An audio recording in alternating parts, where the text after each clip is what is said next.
সবাইকে জিজ্ঞেস করেন আপনাদের কোনো সমস্যা নেই তো? প্রত্যেকে বলে যে হুজুর আমাদের কোনো সমস্যা নেই, আমরা ঠিক আছি।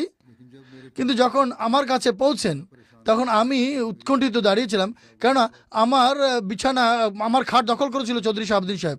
আমি বলি যে হুজুর আমার খাট চৌধুরী শাহাবুদ্দিন ছিনিয়ে নিয়েছে এবং আমি আশ্চর্য হচ্ছি যে আমি কোথায় ঘুমাবো। হুজুর বলেন যে অপেক্ষা করো, আমি তোমার জন্য চারপাই নিয়ে আসি বা চৌকি নিয়ে আসি।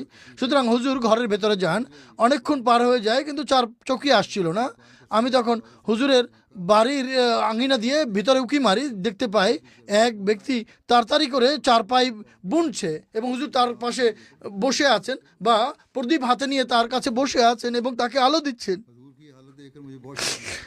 হুজুরের এই অবস্থা দেখে আমি লজ্জিত হই। দরজা খোলাই ছিল এবং আমি নিবেদন করি, হুজুর প্রদীপটি আমার হাতে দিন, এই ল্যাম্প আমার হাতে দিন। কিন্তু হুজুর বলেন এখন তো একটি মাত্র ফেরা বাকি আছে,